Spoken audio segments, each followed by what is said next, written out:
Welcome to Sunrise Life, the podcast where we have deep conversations with fellow freelance models. And today I am interviewing a model named Katrina White, and I'm so excited to do this episode.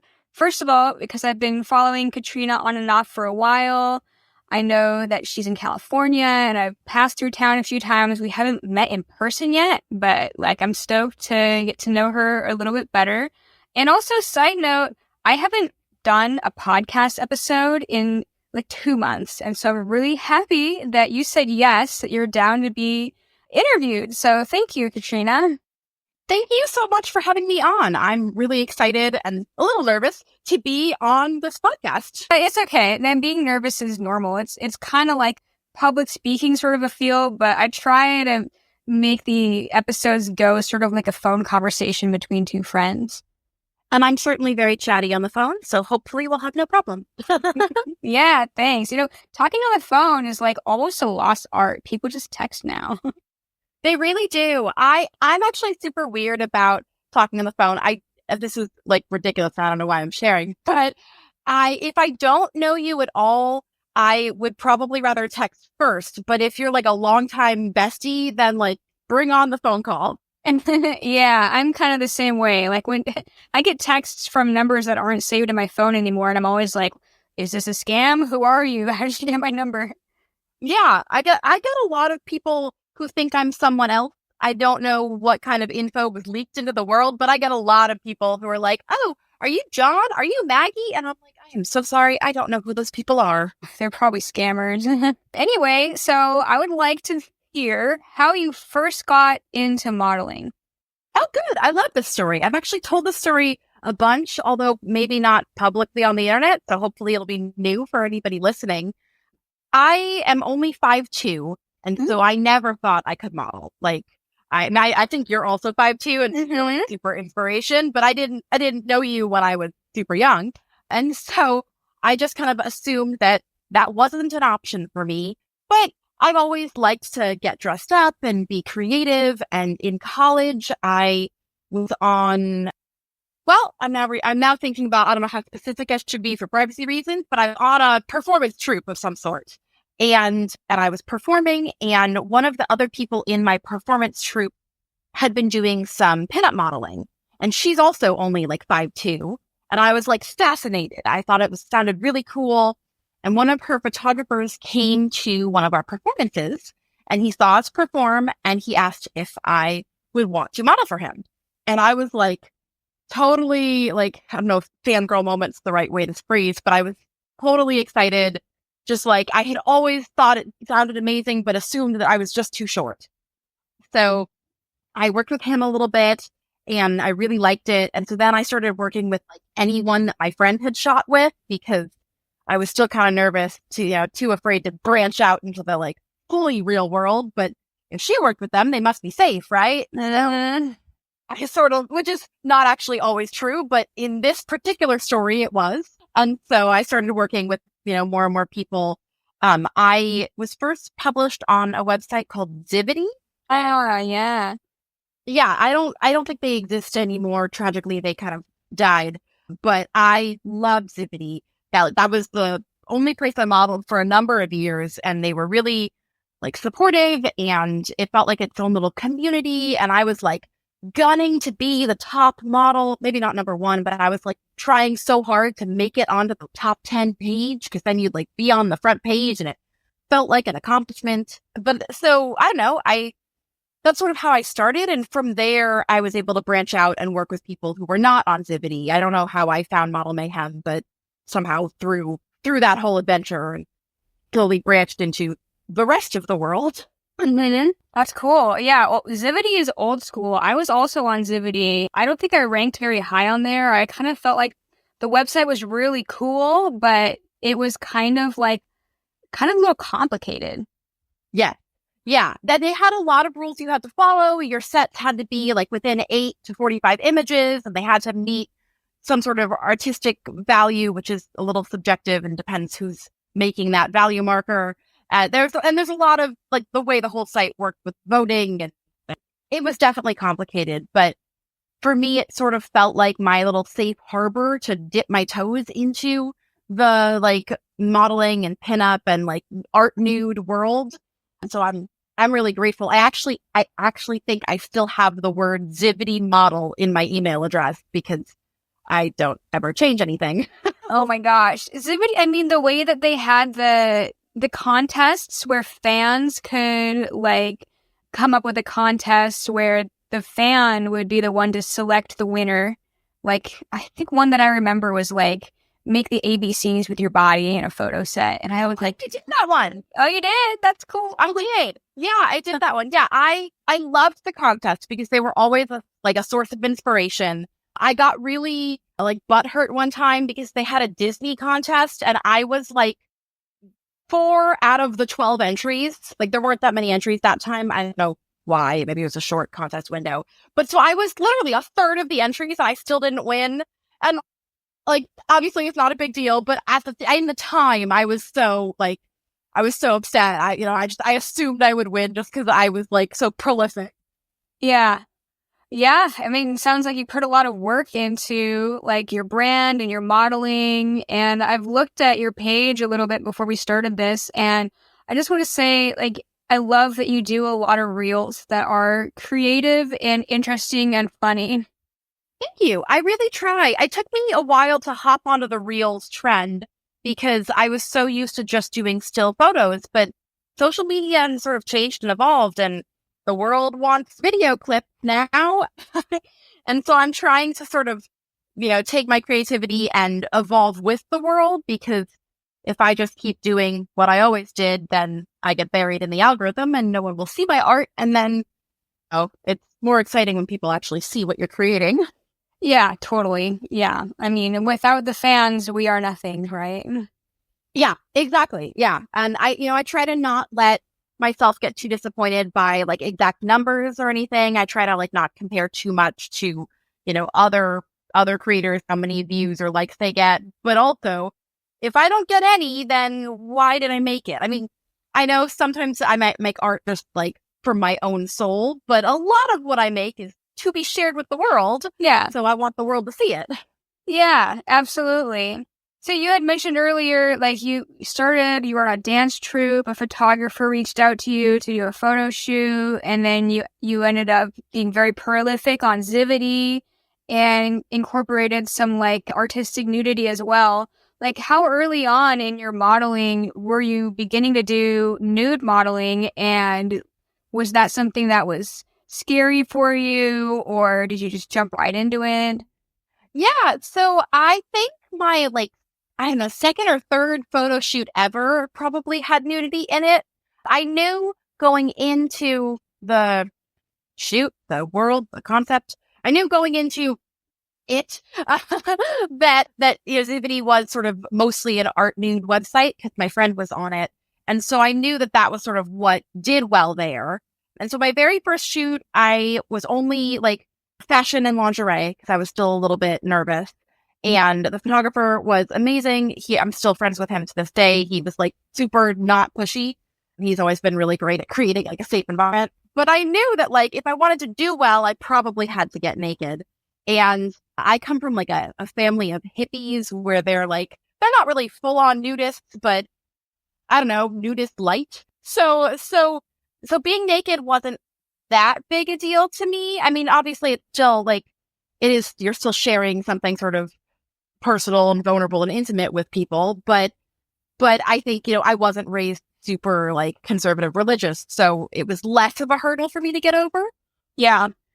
So I don't remember exactly when, but very early on, like my second or third shoot, I was like, okay, let's just jump into it. I've got this safe photographer. Let's just try. Cool. Well, that's awesome. So your parents sound like they're really supportive. Like, do they know about your modeling too?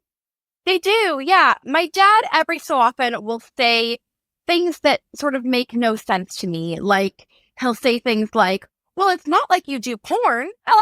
Okay, well, look, porn is subjective. He is right in that I don't do, penetration or like, girl on girl, or like they're, the things that you typically think of as porn. I don't shoot that. But also, I'm pretty sure that a large majority of the people who enjoy my work are enjoying it because it excites them. sexually. So this concept of, I don't do porn, well, clearly my dad doesn't really understand why people look at nude modeling. I mean, obviously some of it is just, pretty art, but a large chunk of that market is kind of synonymous with the porn market. Yeah. Yeah, and I understand that too. And it's like, well, what if you were making like what is traditionally viewed as porn? Would your parents be upset or try to change it? Like, because what you're doing isn't that, like you mentioned, not that far off from Right, yeah. we categorize as porn. I think like my parents are pretty open-minded, so I think that, it's not like they would be super upset or disown me or anything, but I think that like culturally dads are taught that they're supposed to, protect their daughters and keep them pure, whatever that means. And so I think that he might just feel a little more weird about it. But, Yeah. he just have to get over it. Like the fact that he hasn't made the connection sort of blows my mind because like he knows what I do. I've shot photo sets in his backyard once or twice because it was a pretty backyard and I needed a location. So, really, I think that, look, that disconnect is on him. And if that keeps him feeling happier about it, then I'm not going to barge in and like break the window. But like I do what I do and I'm happy that my parents are going to love me anyway, even if they might feel a little funny about it. Yeah, that's cool. What about like other friends, like maybe people that you knew from school or from other possible jobs? Like, have you ever had any clashes because of your artistic boudoir or nude photography? I don't clashes really, but I did have a dude from high school find me and get really excited and also really disappointed that I don't shoot porn. He was like really gunning for, oh, we went to high school together. You can make all my fantasies come true. Oh my God. I was like, I didn't know you liked me at school. In high school, if you had asked me on a date, I might have with you. But now you're being a little weird. Yeah. But also like, you want to pay me? Well, let's figure out what I'm comfortable with that you're willing to pay for. Like where are my boundaries? And let's figure that out because, yes, I would love money.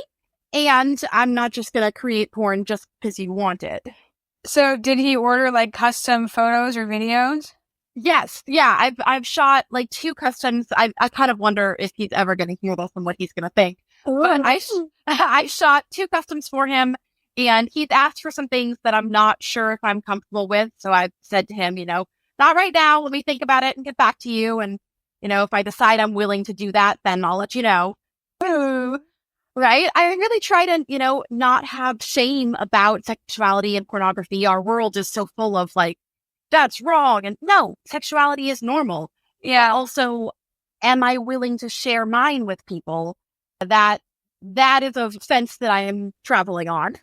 Yeah, that's a very interesting topic to get into. Like, body positivity, sex positivity. It's like, you've got your OnlyFans out there, you got your nudes out there, but some people are weird about if people in their real life are like buying that content. And I've had, old friends like find my page and sometimes like sometimes I've joined my OnlyFans or my Patreon with their real name and I'm like, oh, hey, what's up, man? High five.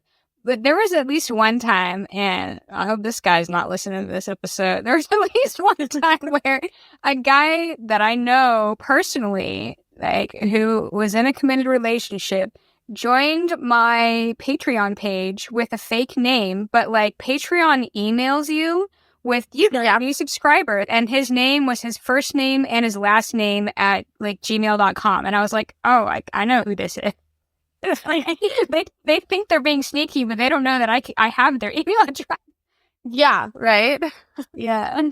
I actually, when I was on Zivity, I had a fan there who was being kind of weird and creepy and was messaging me being like, oh, I know we went to high school together, but I'm not going to tell you who I am. Oh my God. And I wonder if it's the same guy or not. Like, there's no, other than this concept of going to high school together, there's no way to link them. But this person on Zivity was being kind of, weird about it. Whereas the person on my OnlyFans, like, I can see what their name is. I know who they are. And I don't know if that's the same person or not, but if it is, and if you're listening, that was really weird of you, dude.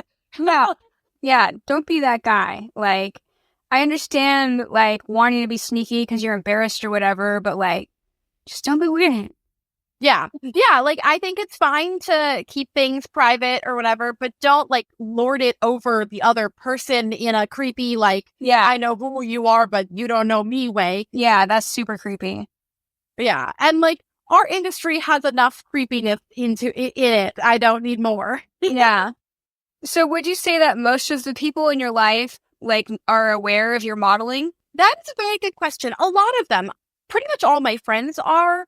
I do have, like with family, like, if it comes up, it comes up, but I'm not just going to, like, shout it to the rooftop. Right. You know? Right. So a lot of my family knows, but I don't know if they all do. And then I do also have a few other, like, side hustles that are not modeling, that are under, like helping a neighbor with something, but that neighbor knows me as, like, a different name, and so I don't mention it. So there are a few, like, areas of my life that don't know, and as soon as I feel like I'm leading a double life. But most of the people who are, like, close to me, Yeah, you're really involved in my life, because I'm not good at keeping. So yeah, that's probably a healthy way to go. I mean, like, your Uber driver or whatever doesn't need to know. Exactly. Yeah, exactly. Like, if your Uber driver, yeah, that's a great example. There's people that, if they don't ask, it doesn't come up, and there's no reason I would tell them. But people who really know me, they know me. And so Yeah. or they know what I'm doing in my day-to-day life. And that's definitely something that is, like, a hurdle for some people when it comes to becoming more successful as a freelance model. Like, I mean, I've done a little bit of, like, kind of freelance coaching where people are like, oh, I want to be a nude model and I just don't want my face in the content, or I don't want my friends and family to find out. And when it comes to that, I'm like, they're going to find out. Like, a photographer is going to capture your face, whether you like it or not, because, like, they like shooting faces too. It's just going to happen. Yeah, I think if you are not comfortable with showing your face or with people knowing, then it's probably not the right career for you. Yeah. And I know I've worked with a handful of photographers who have, like, friends who will shoot sort of anonymous erotica with them, but those friends aren't trying to make it their career. It's just, like, a side creative aspect. And so in that, I understand, okay, if they're not posting their face, like, it's just an interesting creative outlet. But if you're trying to do this, like, as a job, or even just as a thing posted on the internet, you probably should be comfortable with what you're doing, because people are gonna find out. Yeah. Yeah. True that. All right. I think this is a good time to introduce the photo shoot fail of the week segment, where you have an opportunity to tell a crazy story about something that happened to you in your modeling. Okay, so I actually have two in mind. One is more fail than the other, so I'll start with that. So I was young and naive, like many of us were, and I agreed to do a photo shoot with a photographer that was sort of BDSM themed. Hopefully I'm allowed to say that. I don't know how restrictive podcasting apps are. You can say it. And so the concept of the whole shoot wasn't that it was going to be an actual BDSM scene. That wasn't something I was offering, but that, like, that was sort of the theme, and we were going to make it look like that was what was happening. And the photographer wanted to do sort of point of view shot. And I was pretty new to modeling. And so I didn't think through all the bad things that could happen. I just sort of was like, okay, this sounds like a cool artistic idea.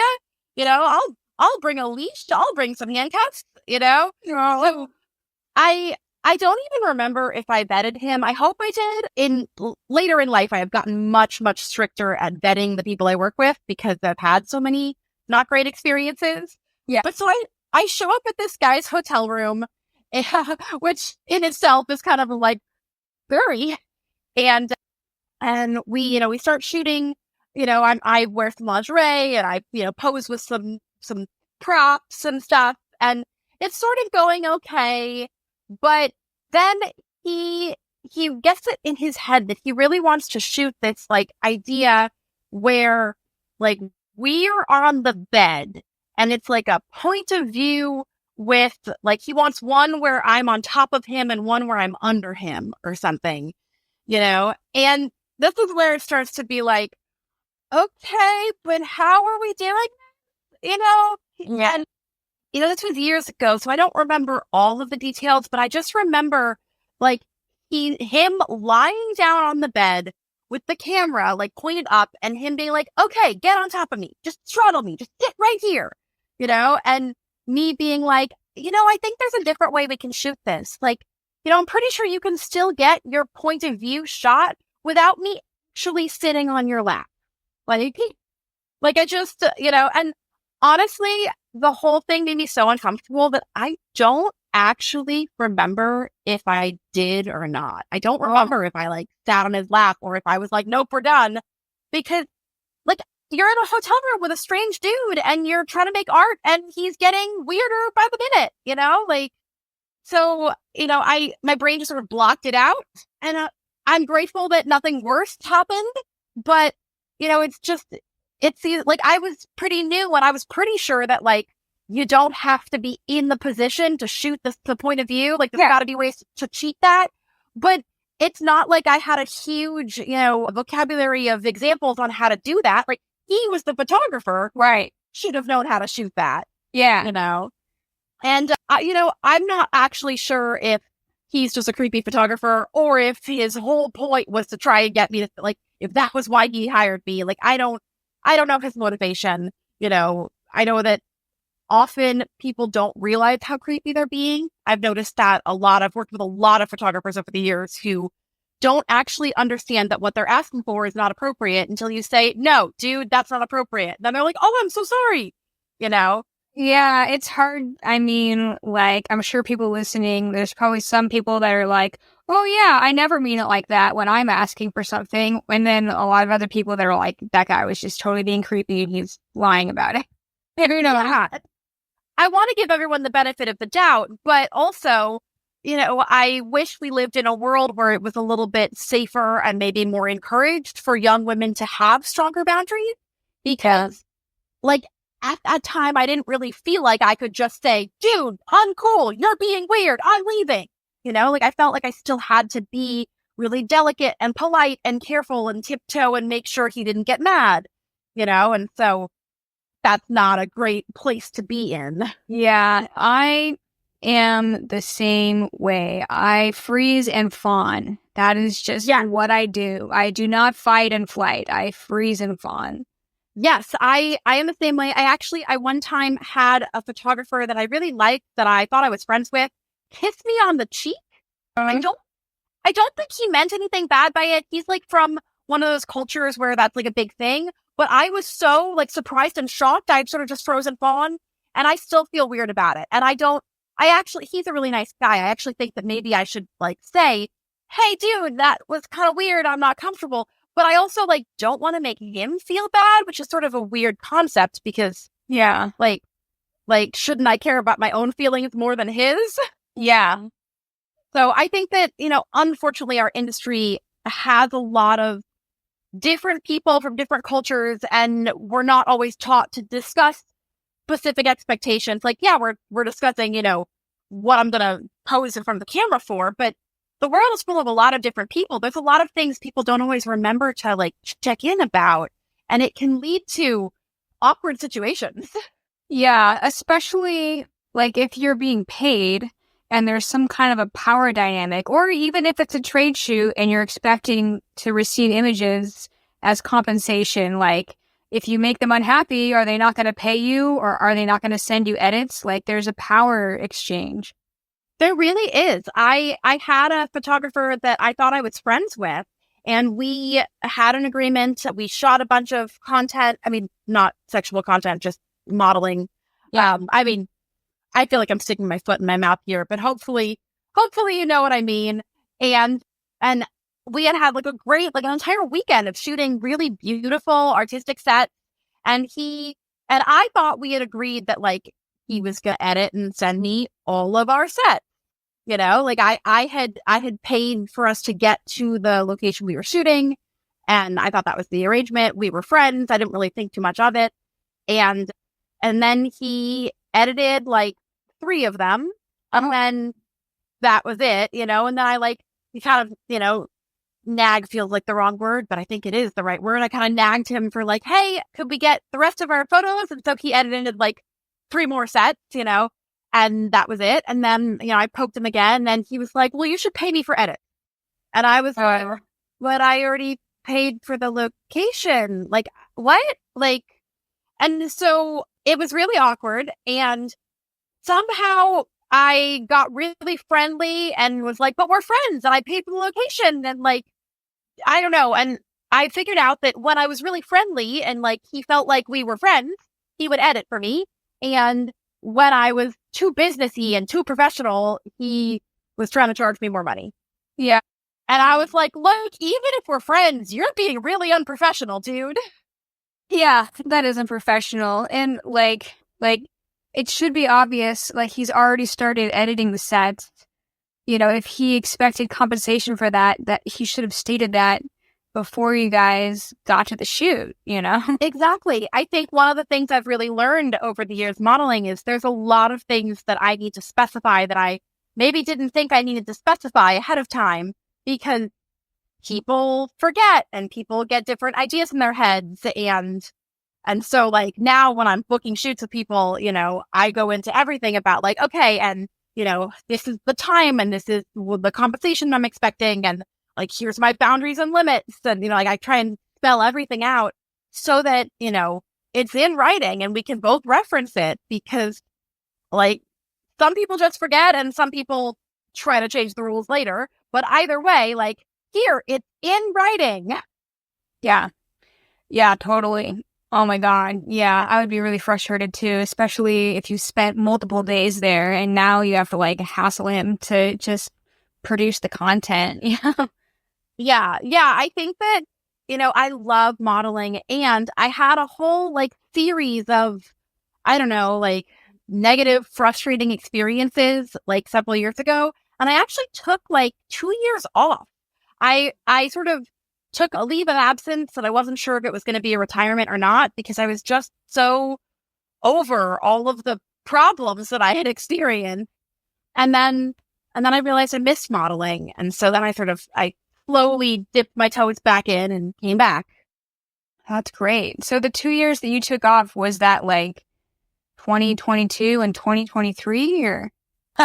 No, actually, I think it was earlier than that. I think I was shooting. Yeah, I was shooting in 2022 and 2023. I think the 2 years I took off was right before pandemic. Before. Yeah, because like being home alone in my apartment, worried that the world was going to kill me, was some of what inspired me to come back. Yeah, I had, because I think if I do the math right, I think I started modeling in around 2012-ish. Okay. And I modeled from like 2012 until 2017, I think. And then I guess technically that 3 years, right? Well, 2, I don't know how you count it. 2018 and 2019 would have been the years that I don't think I modeled at all. In fact, I don't think I even like checked my modeling email. Wow. I got this like idea in my head that like, oh, now I can never come back because somebody's gonna have messaged me and I'm gonna respond 2 years later, and that's gonna like ruin everything. I'm never gonna be considered reliable ever again. Yeah. But sitting home alone in my apartment, I really needed that creative spark, and I decided, look, I got plenty of time to respond to messages now. Let me just see if I can come back and see if I can model in a way that really fills my own cup, and do a lot more vetting to get to not work with the people that maybe don't fill my own cup. Right. Yeah, that makes a lot of sense. So you mentioned earlier that you do some like side hustle type work, like under like a different name for other people. So are you a full-time freelancer, or do you also have a job like with a W-2 and stuff? I have a part-time job with a W-2, and I'm actually sort of a little self-conscious because I worry that like that makes me less legitimate, right? That, if I were a full-time freelancer, I would somehow be more, I don't know, more I don't know what the word is.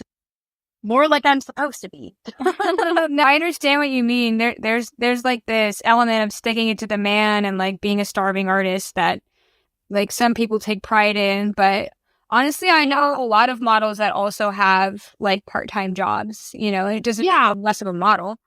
Thank you. Thank you for saying that. I figured out relatively early on, like just a couple years into modeling, that, I really like stability and I like being able to say, no, that photo shoot does not sound like I would enjoy it. And I don't need it to pay my rent because I have this other job that will pay my rent. So that is a show merge thing. Yeah. So for my like own personality, I decided that, maybe being a starving artist didn't quite work with my own anxieties, and that I need to have sort of stable side job that will cover just the really necessities, so that, I'm able to have a little bit more discretion in what I choose for my creative job, so that I don't feel so stuck. Yeah, that way you can be more true to yourself in your creative job instead of, like you said earlier, taking shoots that you don't want to take. Exactly. And so I definitely struggle with imposter syndrome. And as long as I worry, like, well, if I were really a model, I would do this full time like the other girls. But, I think that it is true. A lot of us do have sort of part-time other jobs that we just don't talk about. And like that shouldn't have any relationship with, can I make beautiful art? Like, those are like totally separate concepts that I don't know why my brain would even mix up at all. Like, just because you have a part-time job doesn't actually affect your ability to pose in front of the camera. Right, exactly. And like I even know some photographers that will say, oh, so-and-so quit modeling just because that model stopped like flying to a bunch of different cities all the time. Like just because you're in one location doesn't mean you quit modeling. It just means you're either doing self-portrait modeling or working with local photographers. It is, I think there's like a niche of photographers that like feel like in order to be considered a model that like you're traveling. But that's just one aspect of freelance modeling, and there's no right or wrong way to do it. Exactly. And I really thought I wanted to be a traveling model because that's what I saw all of the other creatives doing. But I went on a couple short modeling tours, and I discovered pretty fast that, travel is stressful and expensive, and unless I'm traveling for another reason, like I'm traveling because I'm visiting family and I'm going to do photo shoots in the area, going on tour is really stressful for me. I barely break even. And I'm kind of like ashamed of that because my brain is like, well, if I were really a successful model, I'd be making lots of money. I don't know if other models make a lot on tour or if they barely break even, but I've decided that like, okay, for my own sanity and mental health, I can give more of myself to the art if I am able to set up situations where I'm not so anxious, where I'm not, oh, whose couch am I sleeping on tonight? Right. Because that was sort of the choice. It was like, okay, well, either all of my profit goes just to like hotel rooms and travel, and I literally come home with nothing, or I figure out how to like couch surf while I tour. Yeah. And that can be uncomfortable depending on whose couch you're surfing on. Oh my God. Tell me about it. Yeah. So I think that like I, for a lot of years, thought that like, oh, well, I'm just not as tough or as resilient or as insert whatever adjective here as the other girls that are clearly making this work. But the older I get, the more I'm like, well, no, maybe I just made different choices.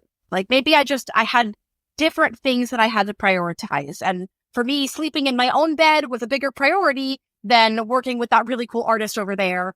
And that's okay because you have to take care of yourself. Right. Yeah. Self-care is really important in like knowing like what makes you happy. True that. Yeah. So I travel a little bit, but mostly only if there's another reason. If there's like, I'm visiting a friend or family or some other stability concept to build the trip around. Yeah. Yeah. That makes sense. I know some models that literally live out of their car and they just travel up and down the East Coast and they're in a town for like 1 or 2 days and then they drive to the next town. And I'm like, damn, like I've traveled, but like that is just next level.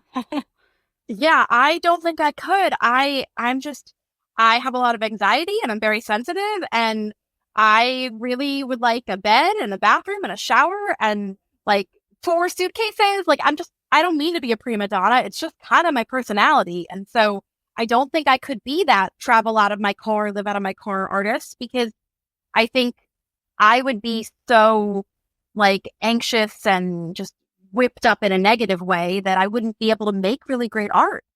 Yeah, I feel that. I have a short story that relates directly to that, if you don't mind. Yeah, of course. I'd love to hear. I remember I was doing a shoot trip in Hawaii, and it was like I had never done this before, and I'll never do it again. Like, no offense to the photographer, you're great, but he was like, "We're gonna tent camp, and have your own tent, and we're gonna go all around Hawaii and shoot a bunch of pictures." And I was like, "Okay, this is like a week-long trip. I need to take a real shower, not just like a city park shower, you know, like I need a real shower where I can like at least one real shower where we have a hotel and I can like use the shower, you know?" And he was like, "Wow, no problem." So I get there, there's one tent, and I was gross, and he was farting in it the whole trip. And Oh no. yeah, and there was no hotel stop.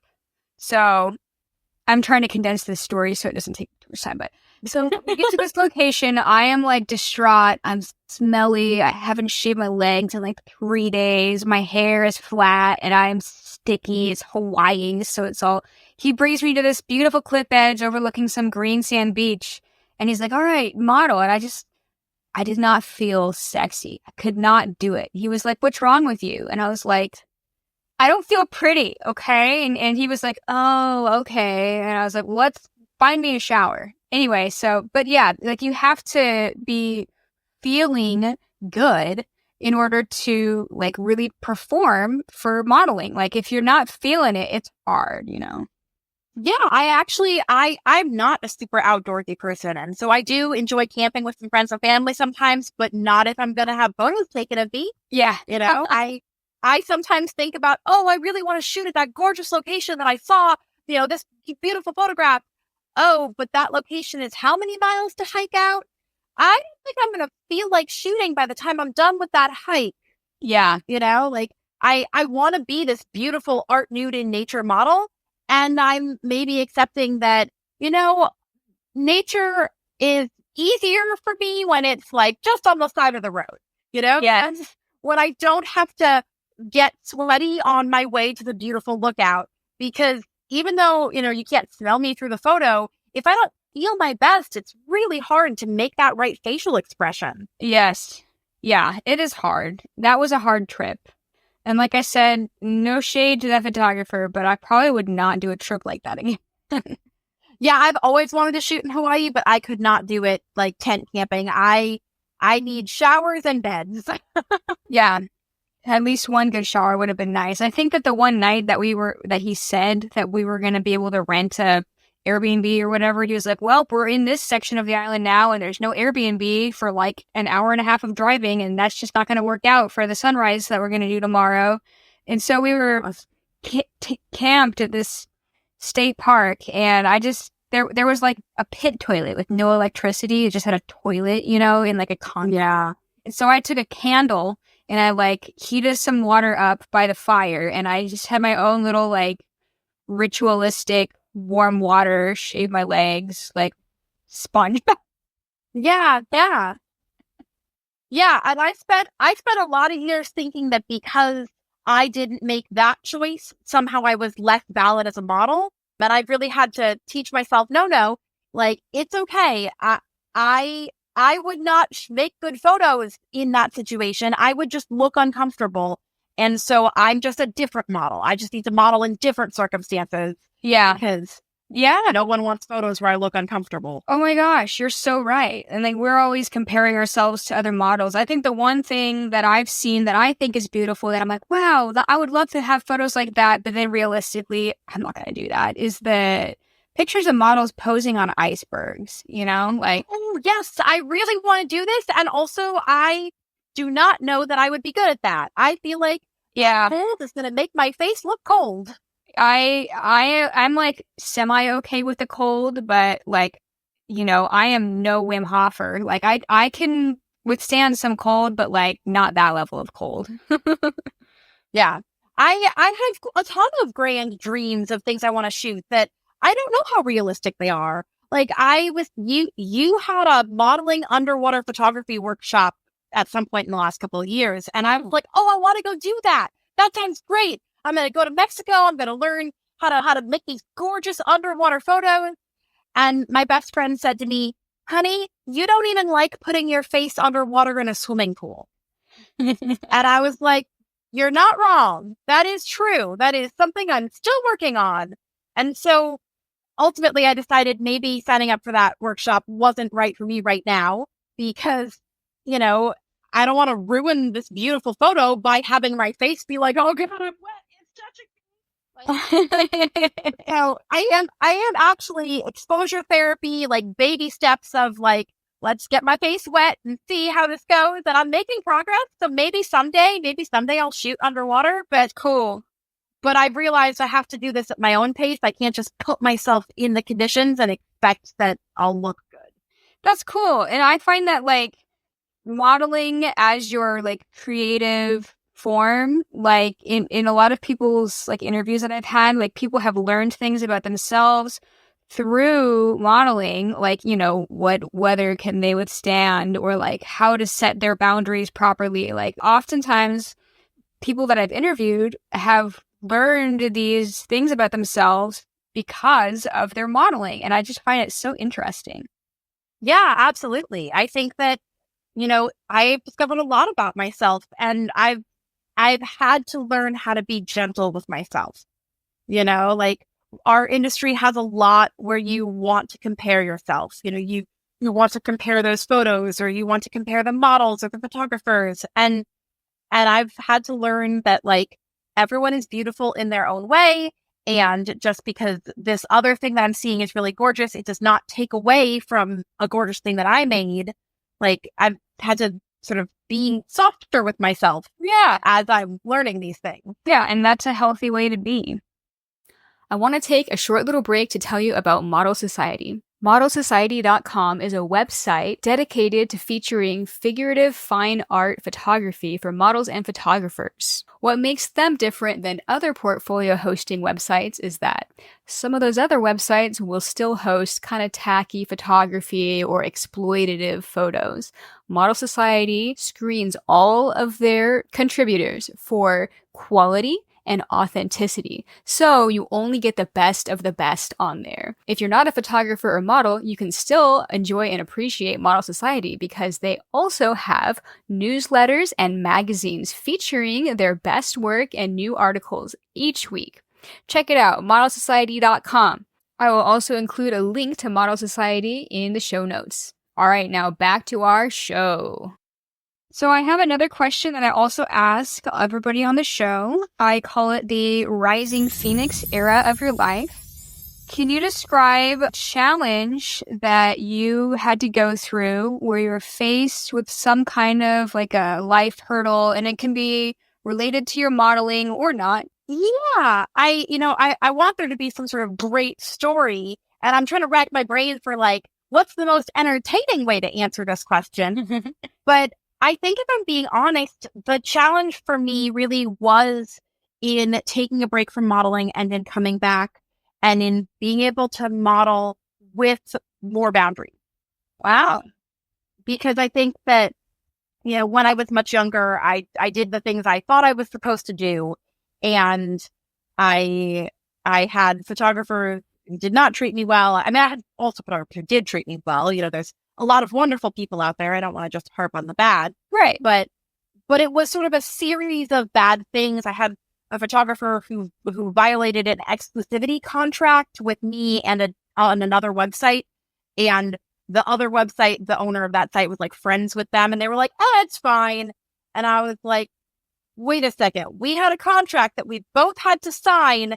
And this guy broke it, therefore meaning that like I broke it, right? Because it's the photos of me, but I have no control here. And now he's double profiting by publishing on these other places that I'm not getting any of those profits.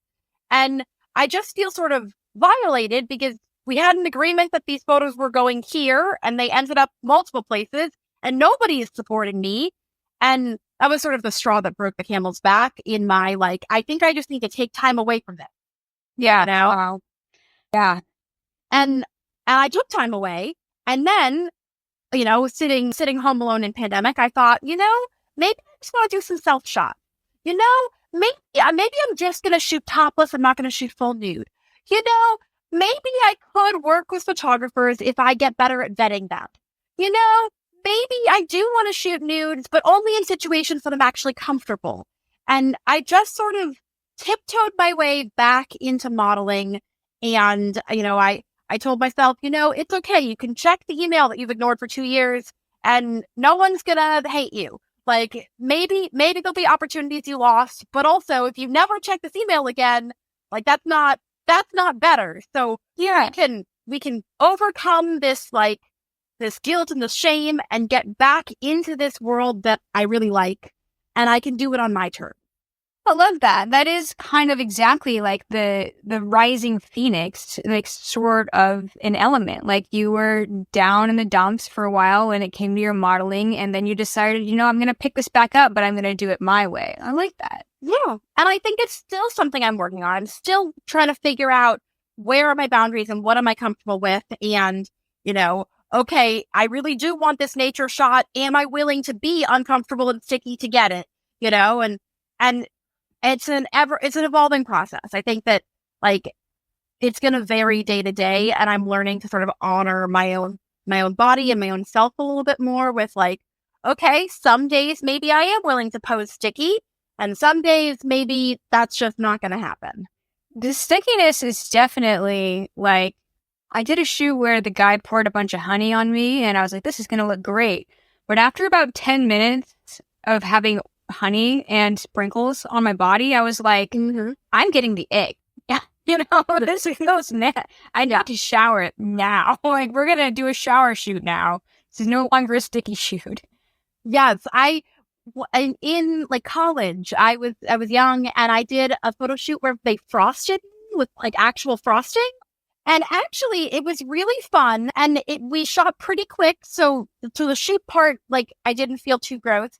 And then I went to take a shower, and I was completely shocked that it wouldn't wash off. I had not thought about the high like butter content in frosting, and so I wasn't actually sticky. I was like greasy. Oh. I couldn't get it off. I was like okay, body wash, soap, shampoo, and I was trying to like rack my brain for, how do I get rid of this? Like, what can I use to not have my entire body feel like it's covered in butter? And because essentially it was, and yeah, several showers and soaps and exfoliations later, I was finally a regular human. Wow. And I love, like, it was not a terrible experience. The photos were great. It was kind of a fun challenge, but like in the moment when you're buttery, it's like, oh, just get this off of me. Yes. Yeah, I feel that. Yeah, I've got a friend who, she does a lot of fetish modeling, and she has like a no peanut butter rule for the same. Yeah. Yeah. And I mean, I think honestly, I probably would be willing to do frosting again. Like, I actually think fetish modeling things are kind of fun. I'm picky about what fetishes I'm comfortable with, but if somebody wants to hire me and frost me with frosting again, I would do that. I need to know going in, okay, for the next like 2 days, I'm going to be buttery. And, I need to know going in, like, bring extra soap and just be prepared in my head. Yeah, totally. Yeah. Yeah. So that, I mean, like, and you could charge accordingly, right? Like to the customer, to the photographer that wants to shoot that. Yes, this is actually a thing I don't think a lot of people think about, but like when you're hiring me, you're not just paying for my time in front of the camera. I mean, that is a thing that factors into what I'm charging you. But if you're really far away, or if we're doing something really messy, or like if there's other reasons that are going to make me spend more time on this outside of when we're shooting like in the studio, I'm going to have to charge more, because like I don't just exist in a vacuum where I'm like, poof, I'm in front of your camera. Right. Like, Like I did the math one time about what I was making when I was on Zivity. And on Divity, you had to spend a lot of time interacting with fans to get them to vote on your content. And by votes are almost like tips. So so it's not just like creating the content; it's also time interacting. But I did the math, and I figured out that I was making $4 an hour because there's the time driving to the photo shoot, there's the time doing the photo shoot, there's the time interacting with fans, there's the time like editing photos, or if your photographer is editing, like whatever. There's just so many different pieces that all go into this that like. So modeling rates are, 100 or 125 an hour for many people, but that's not really what you're getting, because you're also like picking out outfits and packing a suitcase and doing your makeup and driving to the location and driving home. And so, I don't think I still make $4 an hour. I think I've figured out a little bit better finances here, but there's a lot of costs that you have to factor in. Yeah. It's a whole lifestyle. Yeah, exactly. Yeah, I was looking at your Ask Me Anything highlight on your Instagram, which, by the way, reminds me that I need to modify my highlights. But in a few of them, some of your answers were that you drink a lot of water, and like, but drinking water is self-care too. Yeah, my body is just kind of sensitive. And so I really do have to fuel it with a lot of water and a lot of sleep and very minimal caffeine, very minimal alcohol, because it's very reactive. If I have like half a glass of alcohol, I'm likely to have a headache. And so, so I'm not like fully sober, but I'm mostly only going to have like a sip of champagne at my friend's wedding. I'm not really like drinking because it's not worth it to me. Like, I don't want to feel negatively in my body, and if I'm going to feel negatively in my body, I would really rather eat a chocolate cake. Like, just give me the whole chocolate cake and then I'll have a tummy ache. But like, I have a weakness for chocolate. So I love chocolate too.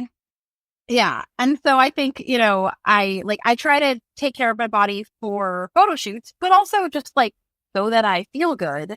Yeah. And when I look at the difference between like, what do I put in my body versus what do my friends put in my body?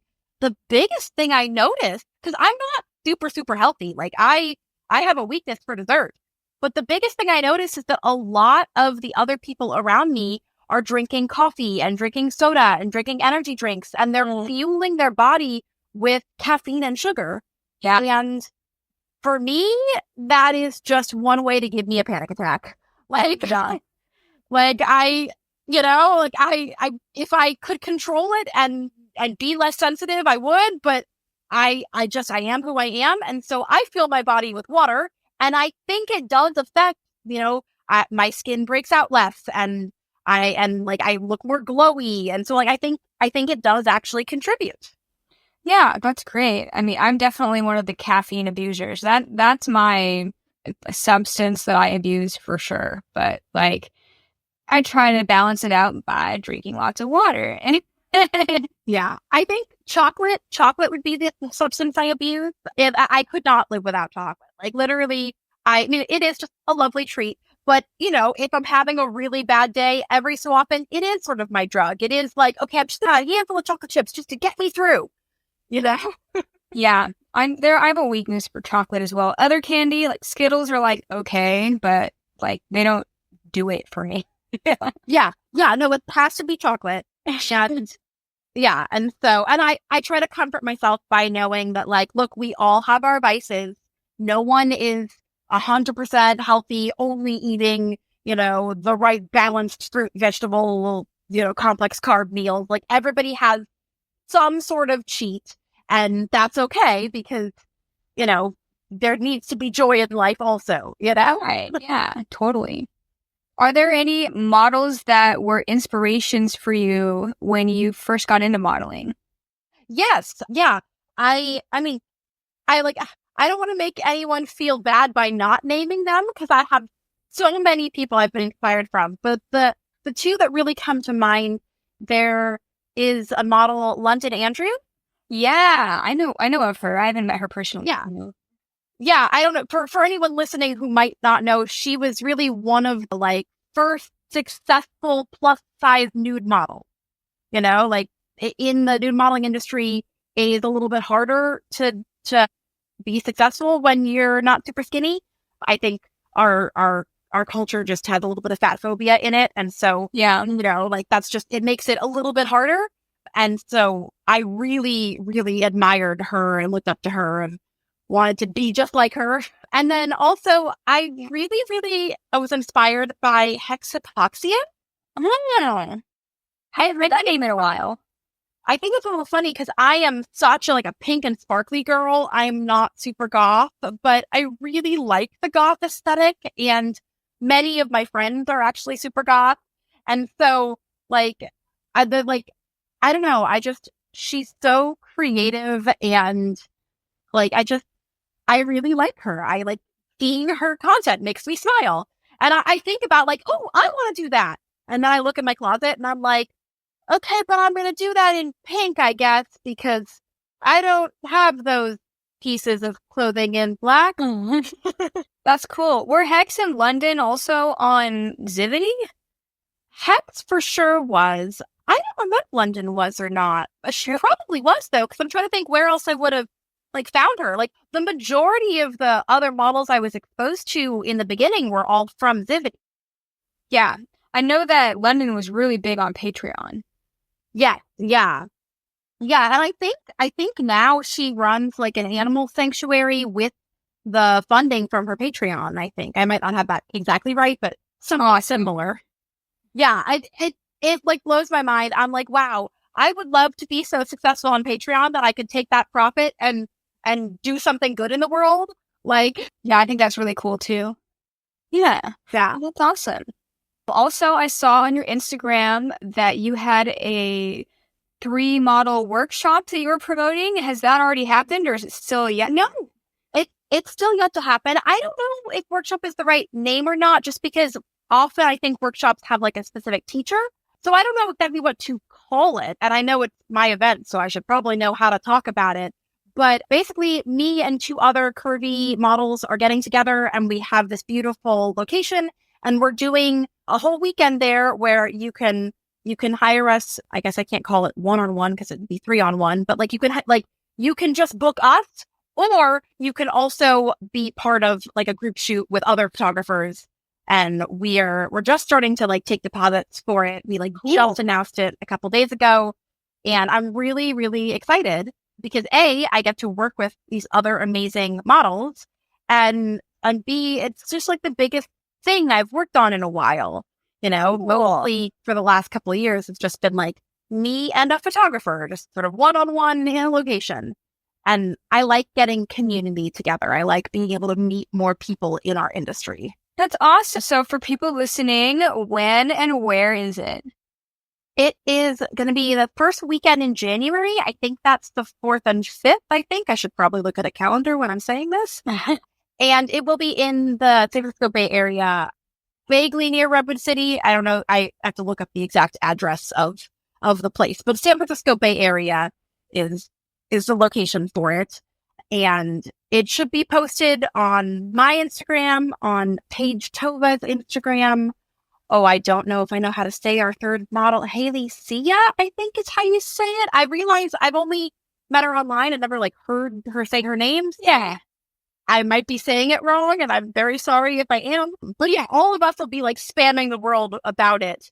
So go to any of our social medias. You should be able to find the link to register. Well, hopefully a lot of photographers in San Francisco area hear this podcast and are interested. I hope so. I would really love for everyone to come, because it's so great to meet more people in the area. Like, I've been in the Bay Area pretty much my whole life, and I feel like I only know a handful of creative people here. I mean, lots of people are creative, but like a handful of people working in this specific creative industry. Yeah, absolutely. Cool. Was there anything else that you wanted to mention on the show before we go? That is a very good question. You know, I don't know if I have anything. They're like, I could talk all day about stories from the past photo shooting. There's always exciting things, but I think we've covered a lot of good material and a good balance between like things can be challenging and we can overcome them. Heck yeah. All right, Katrina. Well, I will share your links in the show notes of the episode, and this will come out hopefully within the next few days because I haven't released an episode, like I said, for about 2 months now. So it'll come out soon. Awesome. Well, as long as it comes out before the end of December, because that's sort of our cutoff for registration. Oh, it'll definitely come out.